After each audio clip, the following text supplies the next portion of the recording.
31st night కి farm house book చేసుకుని friends తో ఎంజాయ్ చేయాలనుకుంటున్నారా? అయితే వెంటనే డోసే యాప్ ని డౌన్లోడ్ చేసుకుని బుక్ చేసుకోండి. హాయ్ హలో నమస్తే welcome back to Suman TV. Present మనతో పాటు ఉన్నారు family counsellor, motivational speaker, public speaker Rajani Ramma గారు. నమస్తే మ్యామ్. నమస్తే నవీన. మేడం, బెంగళూరులో జరిగిన సంఘటన అంటే ఒక తండ్రి పిల్లల కోసం ఎంతో కష్టపడతారు. వాళ్ళు పుట్టినప్పుడు ఎంత మురిసిపోతారో, అబ్బా అమ్మాయి పుట్టింది, అబ్బాయి పుట్టాడు అని చెప్పేసి వాళ్ళని పెంచే క్రమంలో ఎంతో కష్టపడతా ఉంటారు, శ్రమిస్తూ ఉంటారు. ఆఖరికి వాళ్ళని ఒక ఉన్నత స్థాయికి తీసుకెళ్తారు. మరి అక్కడ దాకా వెళ్ళిపోయిన వాళ్ళు తల్లిదండ్రులు అనే వాళ్ళని చాలా నిర్లక్ష్యం చేస్తున్నారు. ఇప్పుడు బెంగళూరు జరిగిన సంఘటన చూసుకుంటే మరి మీతోటే మాట్లాడిపిద్దాం. అసలు ఏమనుకుంటున్నారు మేడం ఆ సంఘటన చూస్తే ఒకసారి? ఇది ఇంత దారుణం అనే చెప్పుకోవాలి. ఇంకా అంతకంటే ఏముంది ఇంకా వర్డ్. ఇంకా వాళ్ళకి ఒక మానవత్వం లేదా, బుద్ధి లేదా, జ్ఞానం లేదా అనే మాటలు సరిపోవు. వాళ్ళు ఏంటంటే ఒక్కటే నవీన, వాళ్ళ కోసం ఒకటి రెడీగా ఉంటుంది కాచుకొని కొంతకాలానికి. అది వాళ్ళ పిల్లల రూపంలో. తల్లిదండ్రులు మీరు అన్నట్టు కడుపులో పడిన దగ్గర నుండి కూడా తల్లి తండ్రి ఆ లోపల ఉన్న బిడ్డ కోసం ఎంతో శ్రమిస్తారు. ఇంకా మాట్లాడాలంటే వాళ్ళ తల్లిదండ్రులు కూడా ఈ బిడ్డ తల్లి కడుపులో ఉన్నప్పుడు తన బిడ్డ కోసం ఆ తల్లిదండ్రులు కూడా ఎంతో శ్రమిస్తారు. డెలివరీ అయ్యే వరకు కానీ, పుట్టిన తర్వాత ఆ బిడ్డని సాకటానికి కానీ, ఖర్చులే కానీ, ఏదైనా సరే ఆ కూతుర్ని కూర్చోబెట్టి ఎంతో చేస్తారు వాళ్ళు. అంటే అమ్మమ్మలు, నాయనమ్మలు తక్కువ, అమ్మమ్మలు మనకి ఎక్కువ చేస్తారు. అంటే ఇప్పుడు వీడు పుట్టబోయే వాడి కోసం ఎంతమంది సేవ చేస్తేనో, ఎంతమంది కష్టపడితేనో వీడు ఎదిగి ఒక స్థాయికి రాలేడు. కొంతమంది ఇళ్లలో అయితే ఇంకా అమ్మమ్మలు ఎంత వయసు వచ్చినా చూస్తూనే ఉంటారు. మరి వీళ్ళందరూ కష్టపడుతుంటే అది ఏంటంటే ఆ వయసులో తెలియదా, ఆ వాల్యూ తెలియదా అంటే అక్కడ తప్పు జరుగుతుంది. ఆ వాల్యూని తెలియజేస్తూ పెంచాల్సిన అవసరం ఎంతైనా ఉంది. లేకపోతే ఏమవుతుందంటే ఆ వయసులో వాళ్ళకి తెలియదు. చేస్తున్నారు కదా, అమ్మమ్మ కదా, అమ్మ కదా, ఓ అంతే, ఓ ఇది అమ్మమ్మ, ఇది అమ్మ, ఇది తాత, అంతవరకే కానీ ఆ ఎఫెక్షన్ ఏంటి, ఆ బంధం ఏంటి, ఆ వాల్యూ ఏంటి అనేది వాళ్ళకి తెలియదు. అంటే ఇస్తుంటే కనుక వాడుకుంటారు కదా, ఆ టైప్ అనమాట. వీళ్ళు కనుక సేవలు చేస్తూ, ముద్దు చేస్తూ, గారాబం చేస్తూ అన్నీ ఇస్తూ ఉంటే, ఓ ఇది ఇలా ఉంటుంది కావాలి, ఇది ఇస్తారు కావాలి, ఇట్లా చేస్తారు కావాలి, అబ్బో మనమే పెద్ద పోటుగాళ్ళం, మన గొప్ప కాబట్టి వాళ్ళు ఇస్తున్నారు. గొప్ప అంటే ఏంటి, నేను పెద్ద అందంగా ఉన్నాను, నేను బాగా చదువుతున్నాను, నేను ఇలా ఉండబట్టి వాళ్ళు నన్ను చూస్తున్నారు కావాలి, ఇలాంటి తప్పుడు అపోహలో ఊహలో ఉంటుంటారు వాళ్ళు. అంతేగాని వాళ్ళొక బంధం కోసం చేస్తున్నారు అనేది జ్ఞానం మాత్రం వాళ్ళకి తెలియదు. ఎంత దారుణం అంటే మేడం, చాలా అంటే చాలా. కాల్ చేస్తే కూతురికి మీ తండ్రి చనిపోయారంటే వీలైతే తీసేయండి లేదంటే పడేయండి అని చెప్పేసి అంది. అంటే మరి అసలు ఇప్పుడు ఆయన పూనా నుంచి వచ్చి ఇక్కడ సెటిల్ అయినట్టున్నారు. పాపం ఆయన బ్యాంక్ ఎంప్లాయ్ అతను, మరి అంత ఎడ్యుకేటెడ్. ఇప్పుడు చూడండి, ఆయనకి బాగోకపోతే ఎవరు రాలేదు. కూతురు కొడుకు ఎక్కడ ఉన్నారంటే వాళ్ళు చుట్టుపక్కల వాళ్ళు చూసినప్పుడు అబ్రాడ్లో, కెనడాలో ఒకళ్ళు, ఆస్ట్రేలియాలో ఒకళ్ళు ఉన్నప్పుడు మంచి పొజిషన్లోనే ఉంటారు.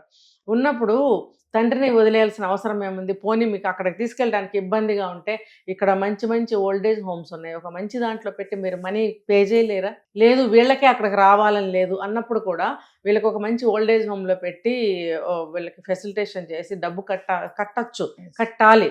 ఎందుకంటే వాళ్ళకి వీలు కాదు, ఈయన వెళ్ళటం ఇష్టం లేదని అన్నప్పుడు అలాంటి ఫెసిలిటీ ఒకటి చేసుకోవాలి. మరి అక్కడ ఏం జరిగింది? ఈయన ఒంటరిగానే ఉన్నారు, భార్య లేదు అన్నప్పుడు ఆయన అన్నిటికీ ఇబ్బంది పడే ఉంటారు కదా. అన్నిటికీ ఇబ్బంది పడినప్పుడు కనీసం లాస్ట్ స్టేజ్లో, అంటే ఇన్ బిట్వీన్ వాళ్ళకి ఏవో గొడవలే జరిగి ఉంటాయి నవీన, అవన్నీ ఇక్కడ అప్రస్తుతం. ఏది ఏమైనా సరే ఆయనకు ఒక ఏర్పాటు అనేది చేయవలసిన బాధ్యత వాళ్ళకు ఉంటుంది. ఇంకా వీళ్ళు ఇరుగు పొరుగు వాళ్ళు చూసి ఫోన్ చేస్తే నేనేమన్నా మిమ్మల్ని చూడమన్నానా, జాయిన్ చేయమన్నానా హాస్పిటల్లో అనే మాటలు. అంటే ఇప్పుడు ఇరుగు పొరుగు వాళ్ళే ఖర్చు పెట్టి వాళ్ళే హాస్పిటల్లో జాయిన్ చేశారా ఏమో మనకు తెలియటం లేదు ఇక్కడ. అయితే వాళ్ళదా బాధ్యత, కన్న బిడ్డలదా చెప్పండి? పుట్టిన దగ్గర నుంచి వీళ్ళ శ్రమని, వీళ్ళ రక్తాన్ని, వీళ్ళ ఆస్తిని అంతా పీల్చి ఇప్పుడు వాళ్ళ కెనడాలో, ఆస్ట్రేలియాలో ఉన్నారు వాళ్ళు. మరి అలా పిప్పైపోయిన దాన్ని ఏం చెయ్యాలి? అలా వదిలేస్తారా చెరుకు పిప్పిలాగా? అదొక మనిషి తన రక్తమాంసాలని ధారగా పోసి వీళ్ళని పెంచారు. అటువంటి మనిషి చివరిలో కాలు చేయి కదలకుండా ఉన్నారని అంటే వాళ్ళకి ఎంత బాధ్యత ఉంటుంది. రేపు వాళ్ళ పిల్లలకి కూడా అంతే అవుతుంది కదా. ఏదైనా ఒక పెద్ద గొడవ అయింది, వాళ్ళ వైపు నుంచి ఏదైనా చెడు ఉంది అంటే అది వేరే విషయం. ఇక్కడ ఎక్కడ చెడు ఉందనేది మనకు తెలియటం లేదు. ఎక్కడ ఉన్నా, ఎలా ఉన్నా సరే వాళ్ళని మెల్లగా ఒక దారిలోకి తీసుకురావాలి, మంచిగా చెప్పాలి, వాళ్ళకి ఒక చోట సెటిల్ చేయాలి. చివరికి ఆయన చనిపోయే ముందు వాళ్ళ ఫోన్ నెంబర్లు ఇస్తే వాళ్ళు రెస్పాండ్ కూడా అవ్వలేదు. రెస్పాండ్ అవ్వలేదు. చివరికి కూతురు రెస్పాండ్ అయ్యి, నాకు సంబంధం లేదు, నేనేమన్నా మిమ్మల్ని జాయిన్ చేయమన్నానా, మీరు చేస్తే చేసుకోండి, లేకపోతే వదిలేస్తే వదిలేయండి, నాకు సంబంధం లేదంటే, చేస్తే చేసుకోండి అంటే వాళ్ళు ఎందుకు చేసుకుంటారు?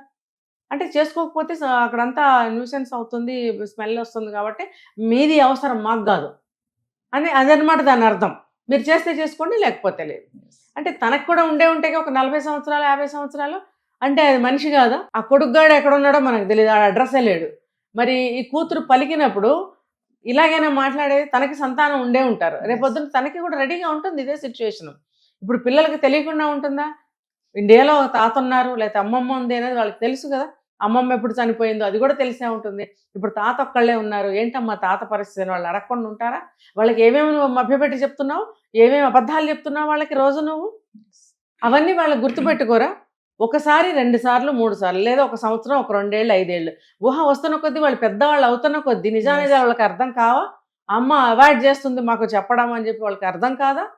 రేపొద్దున్న నీకు అదే సిచ్యువేషన్ ఎదురుగా రెడీగా ఉందని నీకు తెలియటం లేదా? ఇప్పుడు అమెరికాలో ఉన్నంత ఇంకా ఇండియాలోనే ఇంతంత మాత్రంగా ఉంటే బయట కంట్రీస్లో వాళ్ళు ఇంకెంత వాల్యూస్తో ఉంటారు. వాళ్ళు అసలు సర్టెన్ ఏజ్ వచ్చిన తర్వాత కాలుతో తన్ని వాళ్ళు బయటకు వెళ్ళిపోతారు. అప్పుడు వాళ్ళకి అర్థమవుతుంది.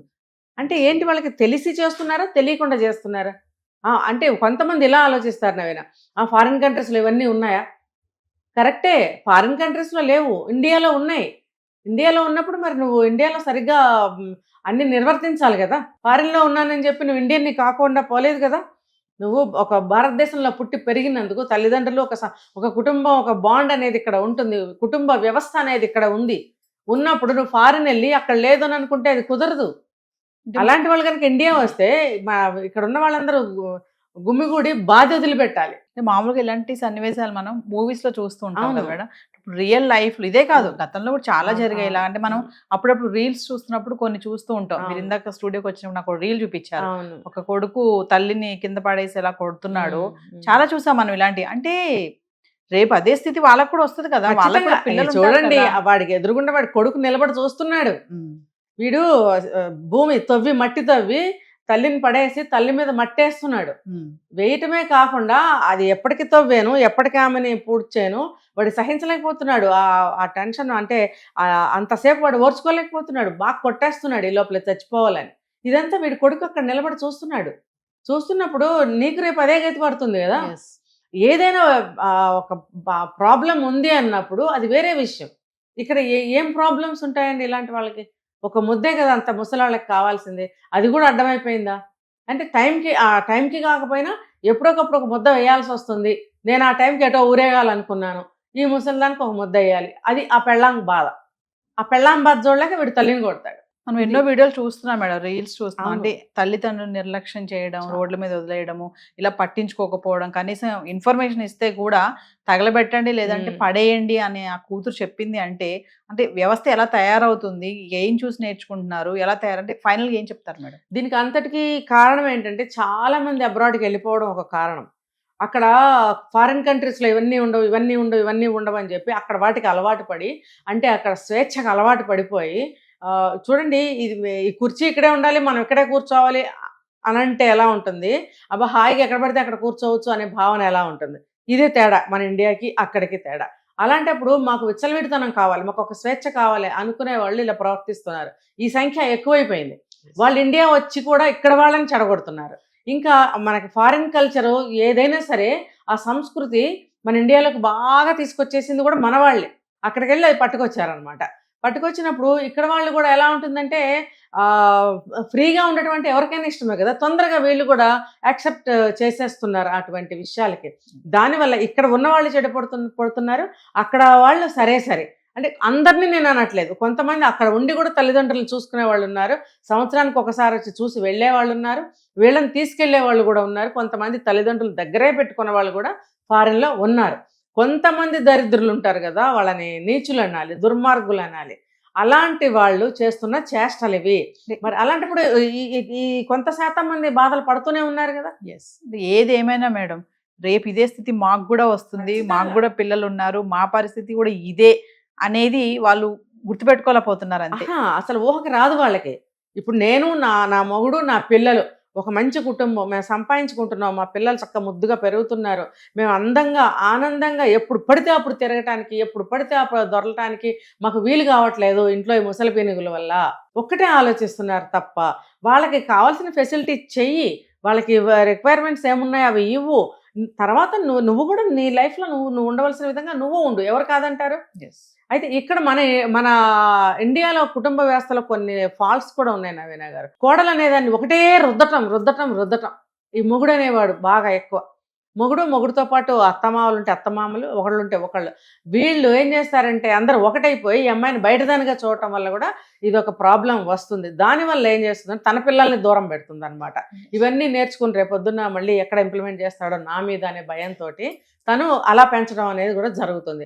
కాబట్టి కుటుంబ వ్యవస్థ గురించి, ఎథిక్స్ గురించి ఇప్పుడు పుడుతున్న పిల్లలకి ఈ జనరేషన్ నుంచి కనుక నేర్పించినట్టయితే నెక్స్ట్ తరంలో కనీసం కొంత బాగుపడే అవకాశాలు ఉన్నాయి ఈ వ్యవస్థ అనేది. Thank you.